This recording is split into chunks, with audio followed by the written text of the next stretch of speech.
Mga kaibigan, maligayang pagbabalik ho sa Pinas Balita. Ngayon ho ay meron tayong pinaka-latest na update sa bagyong paparating at etong panibagong bagyo na ating tinutukoy ay may kategorya po bilang isang super typhoon.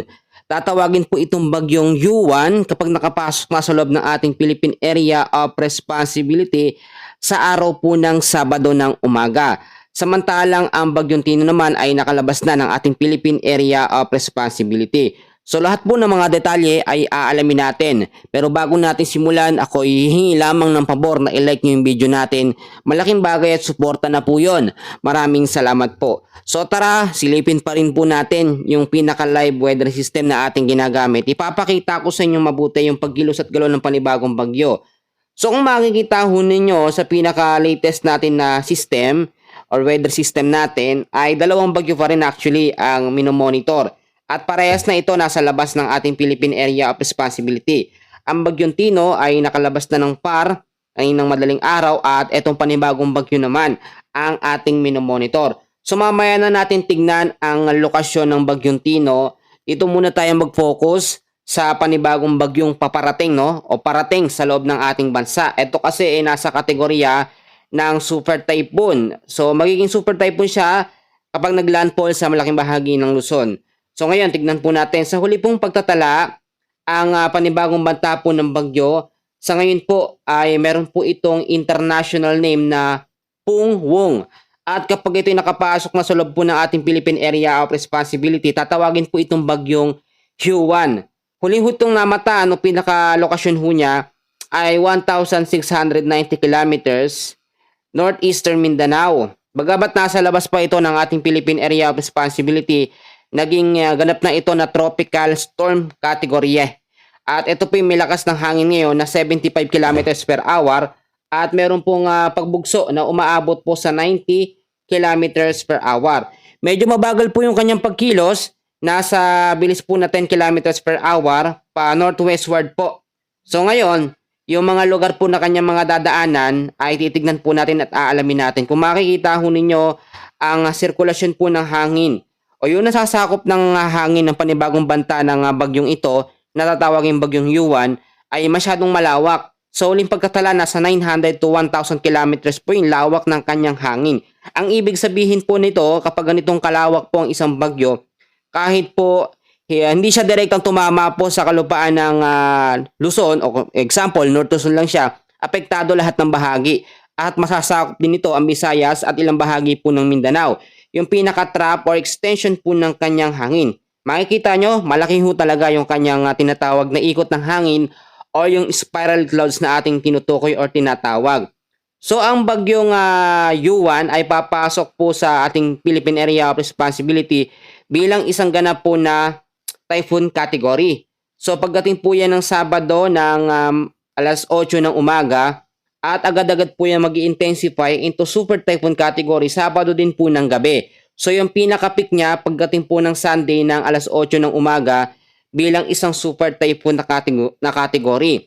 At eto tulad na ating sinasabi, may mga pagbabago tayo ngayon na nakita sa senaryo po ng banta ng panibagong bagyo. Kapag kaya ito po ay nag-landfall na sa bahagi po ng North Luzon, ay hihina ito ng bahagya sa category number 4. So ibig sabihin, magiging typhoon category ulit ang bagyong Yuan kapag naglandfall na. At may chance pa rin ito na mas humina pa, So nababawasan o mababawasan tayo ng isang kategorya sa paghina ng super typhoon Yuan. Pag kasi super typhoon nasa signal number 5, pagka nasa typhoon category naman, ito ay nasa signal number 4. Severe tropical storm, signal number 3. Tropical storm, signal number 2. Tropical depression naman ay signal number 1. So ngayon, alamin na natin, importante to, nung mga lugar po na madadaanan ng panibagong bagyo, banta ng bagyo. 1,560 kilometers east of Eastern Visayas, mamaya hong alas 8 ng gabi, ang kanyang magiging lokasyon. At pagdating naman po ng bukas po, kinabukas po ng alas 8 ng umaga, 1,340 kilometers east of Eastern Visayas, ang kanyang magiging lokasyon. Yung mga taga-Eastern Visayas, hindi po natin sinasabi na dyan magla-landfall. Dyan naman dadaan. Pero mag-ingat pa rin dahil kung makikita nyo, hindi pa nga po pumapasok sa loob ng ating PAR, Philippine Area of Responsibility, ang bagyong Yuan. hindi pa rin naglalandfall sa ating Philippine landmass. Pero kung makikita ho ninyo, yung sirkulasyon ng kanyang hangin, napakalawak po ng nasasakop. So kaninang umaga, medyo okay naman ang panahon kahit papaano, salamat sa Diyos. Pero sinamantala na dapat natin yon para mag-asikaso, i-double check ang ating mga bahay, yung mga haligi natin, yung mga pundasyon, mga bubong, mamaya ho, walang tibay, delikado tayo sa banta ng super typhoon. So 1,110 kilometers naman ang magiging lokasyon niya, east of Eastern Visayas, pagdating naman po bukas ng alas 8 ng gabi. Pagdating naman po ng ito na yung sinasabi natin ng Sabado ng umaga, alas 8 ng umaga to be exact, ay papasok na sa loob ng ating Philippine Area of Responsibility ang bagyong Yuan, 890 kilometers east of Eastern Visayas. Yan po ang nakikita natin sa senaryo na pagpasok po ng bagyong Yuan. At pagdating naman po ng alas 8 ng gabi, Sabado, super typhoon category na po siya, 585 kilometers east of Veraca, Tanduanes. So yung mga lugar na madadaanan po nito, iisa-isahin po natin at aalamin natin dahil napaka-importante bawat lugar. For example, North Luzon tayo, Central Luzon, Extreme Northern Luzon, South Luzon. Yan po yung mga lugar na direktang matatamaan po ng pinakasentro ng bagyong Yuan. So ngayon mga kaibigan ko, alamin natin yung forecast track natin patungkol nga po sa mga lugar na madadaanan ng bagyong Yuan. So pag sinabi natin super typhoon, tapos ang lawak ng hangin niya ay nasa 900 to 1,000 kilometers, napakalawak ho niyan. So unahin natin, kapag naglandfall na sa bahagi po ng North Luzon, by Sunday ng gabi hanggang sa Lunes ng madaling araw ang bagyong Yuan, maaapektuhan yan o paghanda dapat ngayon pa lamang i-take note ho ninyo. Pakinggan nyo kung madadamay o masasama po inyong mga lugar. Sa Ilocos Norte, maaapektuhan din. Ilocos Sur, La Union, sa may Pangasinan, sa may Abra, Apayao, Benguet, Ifugao, Kalinga, Mountain Province, Cagayan, Isabela, Nueva Vizcaya at sa may Quirino. So apektado rin ang Central Luzon, kasama dyan ang Aurora, Bataan, Bulacan, Nueva Ecija, Pampanga, Tarlac at Zambales. Apektado rin ang South Luzon, dyan sa Camarines Norte, Albay, Camarines Sur, Catanduanes, Masbate, Sorsogon, Batangas, sa may Cavite, Laguna at sa may Quezon.